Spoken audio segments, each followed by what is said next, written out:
love that lyric. There is something deep within you that will always, always know the way. Thank you, Michael. And there's not an app for that. There's not an app for that. You can't find it on Google Maps or Waze. I'm so attached to my smartphone. Aren't we? Isn't it an amazing piece of technology? It's like my best friend. I don't have to remember anything. You can just search it. You don't even really have to know how to spell it. It'll guess what the right spelling is. You could ask Siri if you don't even want to type. It's an amazing thing. But when we go online and we go searching for answers to those deeper questions in life, for meaning, scrolling through the headlines of the news, of terrorism and politics and all the crazy things that we see out there, can leave us feeling confused, and cold and fearful, and even just wondering, what is the truth? There's a place that we can't even go online, through the media, not even in a scientific lab. There's a great story that talks about this. It's an old Hindu legend. It's the legend that opens up this wonderful book that I'm going to be sharing with you about tonight, Discover the Power Within You. It tells of a time when all men were gods, but they were abusing their power. And so the chief god, Brahma, decided that he needed to take away men's divinity and to hide it somewhere where they'd never find it again. And so he called into council all the lesser gods to figure out what they were going to do. Were they going to hide it? That was the big question. So they considered, and the lesser gods said, we will bury man's divinity deep in the earth. And Brahma said, no, we won't do that for man. We'll dig deep into the earth and we'll find it. And so they said, well, we'll sink man's divinity deep into the deepest ocean. And Brahma again replied, no, not there. For man will learn to dive into the deepest waters and search out the ocean bed and we'll find it. And the lesser god said, well, then we'll take it to the top of the highest mountain and hide it there. Brahma replied, no, for man will eventually climb to the top of every mountain on earth. He will sure someday find it and take it up again for himself.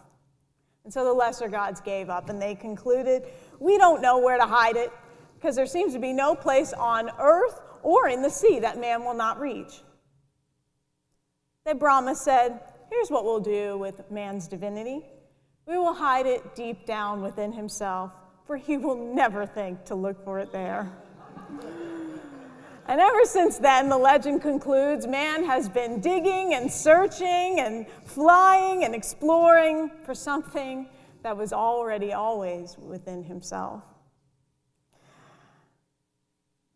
So this is the prologue to Eric Butterworth's quintessential book on the metaphysical teachings of Jesus. And the whole title of the book is Discover the Power Within You, a guide to the unexplored depths within.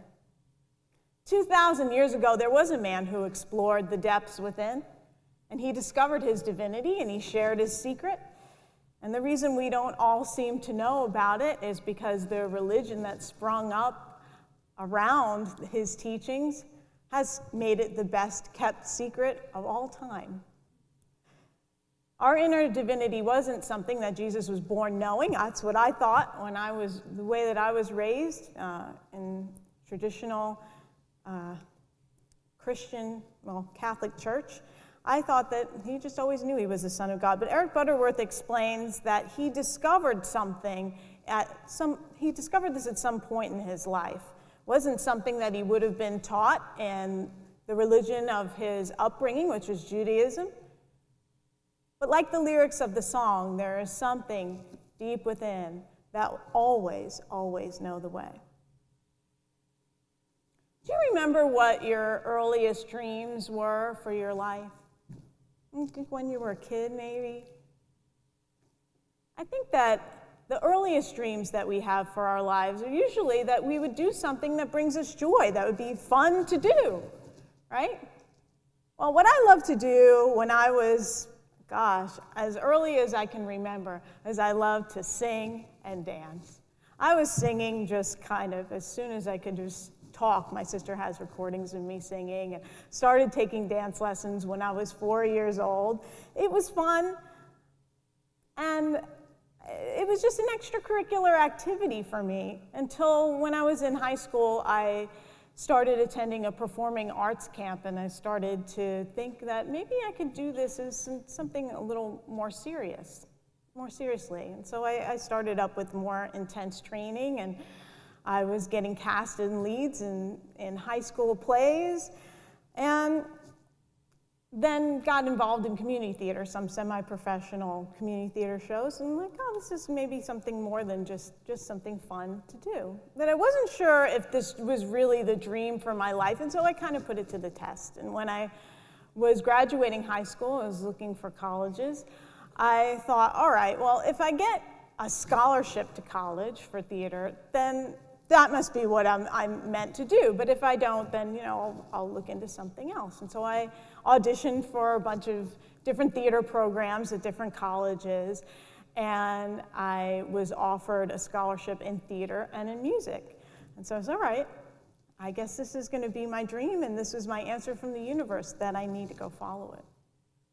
The first 2 years of college were kind of tough for me, just getting into the groove of being in the program, and I did get to play a few small parts in plays. That I was a musical theater major, and I didn't get to be in any of the musicals. So this was really disappointing for me. And the thing is that my college is a small liberal arts college. They only had one musical a year, and they had a very small stage, and so the cast wasn't very big. And as a freshman, maybe I wouldn't get cast anyway. But I thought I was at least good enough to be in the ensemble, at least in the ensemble. So at the end of our sophomore year, all the theater majors had this thing called sophomore review. I don't know if you had that in any college program that you were in, but it was just this dreaded, fearful jury-like thing where you go into a room and all your professors are sitting around a table and they tell you what they think of you and what you've done in the last 2 years. So I heard horror stories from juniors and seniors who were telling me about how they went in, they had this dream to be an actor, and they've really been putting their heart into it, and the professors told them, they were too fat, they should do something else, or they weren't talented enough, they should be a stage manager or a director or something different, go into technical theater. And so I was just ready to go up against the firing line. I didn't know what I was going to hear, but I just imagined my dreams were going to be shattered all over the place. So even though I was kind of terrified, I went in, and what was amazing to me was that all my professors were actually very supportive. They're very supportive, and they gave me this wonderful feedback, told me what a great job I was doing academically, what a great job I was doing with, talent-wise and performance-wise, and so I was kind of shocked because I was preparing for the worst, and I got this good news.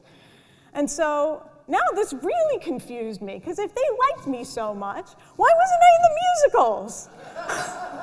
I just didn't get it, and so something within me gave me the nerve to say, just kind of wondering, and you guys had a lot of good things to say about me, and why aren't I not being cast in the musicals?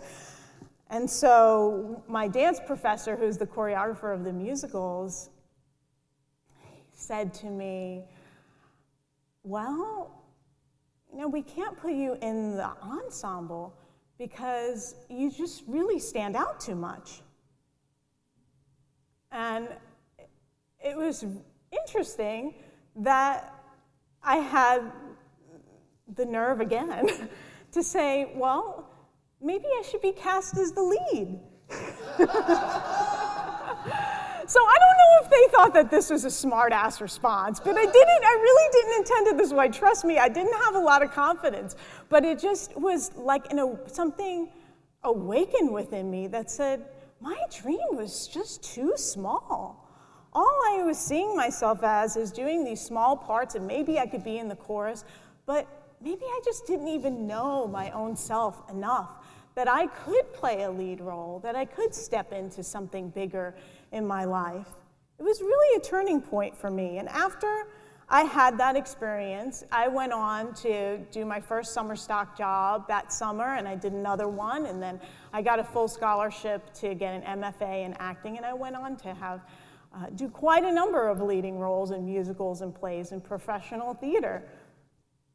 It was this new perspective that changed the way that I saw my dream. So my question to you all is your dream big enough? Is it big enough? Are you playing the ensemble in your life? Are you hanging out in the background when there's something within you that's calling you to take the lead in some way in your life? I also believe that I played the ensemble role for way too long in my spirituality. How about you? When you heard Bible stories, did you always just picture yourself out in the crowd, one of the many disciples in the group? One of the most profound spiritual experiences I had was on my first Unity retreat that I took in 2006. It was in this monastic, sacred retreat center called Trinity up in Connecticut. It was when I was a part of Unity of New York. Our minister, Paul, he was one of Eric Butterworth's associate ministers. So if you do 6 degrees of separation, does that make me like 2 degrees from Eric Butterworth? I think I'm 2 degrees from Eric Butterworth, but that's besides the point. So Paul had us one evening come down, and we sat in a semicircle around the fire, all of us, and we had our personal blankets that we were to take with us to kind of keep ourselves cozy throughout the retreat. And he invited us to sit and to take the blanket and put it over our head and hold it around us like we were in the biblical days, where the head coverings, hold it around us. And he read to us a Bible passage. He read to us the story where Jesus calms the storm. And he did it in a way, this traditional Christian practice, which is called Lectio Divina. And this practice is where you listen to the story and you put yourself into the story. And so it was easy as he read the story for the first time and I had my blanket over me to picture myself the way he first told us to imagine that you are part of the crowd, Jesus' crowd, hearing him speak. And I can picture myself there, just listening to Jesus' message, taking it in. That's kind of how I always saw myself when I was hearing the gospel message. And then he read it, and then we talked about that, what that experience was like, and then he read it again, and this time he asked us to be one of the disciples, to picture ourselves as one of the disciples in the boat with Jesus and in the storm and everything. And there I sat, and I pictured myself in the storm, and how amazing, Jesus calmed the storm, and just the light of that and the peace of that. And then he asked us to do something that was really beyond anything that I would have ever considered, certainly not in my Catholic upbringing, is that he asked us to imagine ourselves as Jesus in this story. And was it sacrilegious? Was it blasphemous? I don't know. To picture myself as Jesus, I'd never done that before, but I was willing to try. And I was 30 years old, and I had been hearing these gospel stories my whole life, but I had never imagined that it was possible that I could, as a young woman or anything, in any way, could see myself stepping into that role. And I said, all right, I'll try. And I'm here on this retreat, so I'll give it a try. And he read it, and it was just amazing to feel just my own inner presence of the capacity to bring peace in that way, to be the calm of the storm, to awaken from sleep. It was like the Christ in me had awakened from a sleep that I had been in and was present. It was really a transformative experience for me, and it moved my understanding of Christ consciousness, which I'd kind of heard about. I'd been in Unity a few years at that point, but it moved it from an intellectual understanding into my heart. And so I began to see a different possibility for my spiritual path. And it was clear that something had changed in me because people had seen it after the retreat. After that experience, I went to my musical theater audition class. I was taking class with this wonderful Broadway music director who was coaching me, and I sang my song, I did my thing in class, and he said to me, "What did you do this weekend? You are glowing. You need to do more of that." There was something that awakened in me that was an experience that's not easy to put into words. It was 3 years after that retreat that I heard my call to ministry. Eric Butterworth includes a lot of poetry in this book, Discover the Power Within You, and I think that it's important. The reason that he includes it is to really get the essence of the power within you. I think it's important to have experiences where you go beyond the literal, to get into the feeling, into the essence. In the first chapter of Discover the Power Within You, he includes these lines of poetry from the poem Paracelsus from the great English poet Robert Browning. I love this passage. It says, "Truth is within ourselves. It takes no rise from outward things, whatever you may believe. There is an inmost center in all of us, where truth abides in fullness, and around, wall upon wall, the gross flesh hems it in. This perfect, clear perception, which is truth. A baffling and perverting carnal mesh binds it and makes all error. And to know rather consists in opening out a way whence the imprisoned splendor may escape, rather than effecting entry for a light supposed to be without." I love that image of an imprisoned splendor. Because it's not us, it's not any kind of prison that I think the doors aren't wide open to always be open, to be set free. And I spent many years of my life, so I think probably from a very young age, 2, 4, when I was just getting into performing and up into adulthood, of shining my light in the way of playing roles and singing and dancing and performing a character.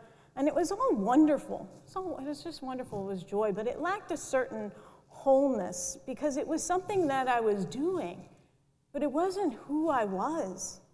It was a mask I was wearing. I was trying to express my light through these characters, through this other way of being it. I wanted to express the real me, but it was coming across in a performance way. It was partial. I was seeking an outlet to release the imprisoned splendor. I recognized as I came into Unity teachings that I had been living my life from the outside in, trying to find the real me and doing things outwardly. And Unity taught me that life is meant to be lived from within out, to release that imprisoned splendor. Eric Butterworth says that the hope for humankind today lies in the great undiscovered depths within. The time is at hand when men and women everywhere must forsake the fruitless search of the world at the circumference of being and embark upon a courageous quest into inner space. It is not as much something within man as it is the deepest level of man. Then he goes on to quote Jesus' words in Matthew, "Come ye blessed, inherit the kingdom prepared for you from the foundation of the world." This Christ consciousness, this kingdom consciousness is always present. And I love, Eric Butterworth will say, the kingdom, queendom, alldom. There's a lot of male-centric language in Christianity. I like that. The kingdom, queendom, alldom of God. That's the divine power that's deep within you. It's always present, and it's our work to bring that forward into conscious awareness and experience. Butterworth says the pages of history tell and retell the story of mystic teachers who found it and the ensuing religions that lost it. And up until the time of Jesus, Humankind lived in a consciousness of separation from God. They only ever just prayed to God, asking God, listening to God, receiving guidance from God, but it was always a God out there and people who were down here. And Jesus made the greatest discovery in all of history, the divinity of humankind and our unity with God. We don't know exactly when in Jesus' life he made this discovery. And many have conjectured that it happened in the lost years. You know, the lost years, what we call the lost years, somewhere between 11 and 12 when he was reported as preaching in the temple, and then when he was 30 and he started his ministry. Quite a big span of time, 18 years, that is not reported in the Gospels. We don't know what happened. And so there are many people who have conjectured that Jesus probably went and studied with master teachers in India, in Egypt, and some have even said that maybe he went and studied with the Druids in England. And I like Eric Butterworth's theory on Jesus' discovery. This is what he says. He said he believes that what happened with Jesus had nothing to do with tuition, but with intuition and insight, a revelation. It could not have been taught, for there was no precedent. There was no precedent. As a young boy, Jesus would have spent many hours in the hills of Nazareth and Galilee, and he would have been looking out at the sky and just wondering about, the nature of things, looking out at the earth, just thinking about what is the truth. And so Butterworth says that he could picture Jesus asking himself, as the shepherd psalmist did thousands of years before, what is man? What is man? And so one day the answer revealed itself to Jesus. We don't know when, we don't know what it looked like, but it was such a great idea, and he probably didn't fully grasp it at first. Jesus had caught insight into our unity with God. Butterworth says he believes that this probably happened when Jesus was 11 or 12, because he says it could not have been experienced in the formed intellect of an adult. And so he believes this is true because of Jesus saying that in order to experience this, one had to turn within and become like a little child. So he believes that it was in that age range that's when he discovered this great truth. The Gospels of Matthew and Luke really glorify the birth stories, the birth narrative of Jesus. But what's interesting in the Gospels is that Mark and John leave it altogether. Do you notice that? No birth narrative in Mark or John. The Bible seems to indicate also that the townspeople in Nazareth knew nothing unusual about Jesus' birth. When he returned to Nazareth many years later to share his message with the synagogue, they rejected him. He was rejected by the very own people in his town. The Gospel of Matthew says that they were astounded by him coming and claiming to do this miracle work. They essentially said, "What's so special about Jesus? Wasn't he the carpenter's boy?" So this is an essential distinction to make, because when we were raised in traditional Christian churches, we're told Jesus is the Son of God. We're taught that he is the exception and not the great example. But when we look more deeply at the Bible, beyond what Christian tradition has taught us about the Jesus story, but see what's really there. We look at his teachings metaphysically, we can see that Jesus' realization of his divinity was no more than what he expected for each and every one of us. That was his teaching. We know that we're made in the image and likeness of God is not our body, right? We know our body is not the image and likeness of God, because God is not limited by time and space, and our body is. It ages, and all our bodies are different. It's not our body. It's our spirit. It's our ageless, timeless spirit. And where we know our oneness with God is at the level of consciousness, at the level of mind. We create and ideate as God creates. That is our image and likeness. That is our birthright. Butterworth says that our practice for knowing our oneness with divine mind can only be done through introspection, self-contemplation, and spiritual research. So we get that. It's not a one-time revelation and then, we're enlightened, everything's changed, and we're totally different. Well, yes, there is that enlightenment, but then we use that to spur us into the deepening practice of doing the work, the self-exploration, the self-awareness that leads to self-knowledge and self-realization. Butterworth gives us just such great hope. And like I said, this book is just so timeless. It really speaks to me, and I think it's important for us to study it now because the times that he wrote it in the 60s, we're experiencing different but similar kind of dynamics of things coming up that what he says just really addresses. And he says the grievous problems facing humankind today can be solved. However, the solution must be a spiritual one. For material and intellectual ones have been tried and they've been found wanting. And spiritual things can only be spiritually discerned. The time is right and rotten ripe, he says, rotten ripe, I like that, for a serious and concerted drive to educate people in self-knowledge, self-reverence, and self-control. This has been the historic role of religion, but religions have historically failed to get off the ground in terms of the quest into the world within. I love unity teachings. They're deep. When you start knowing and affirming your Christ nature, everything unlike your Christ nature comes up to be healed. Have you had that experience?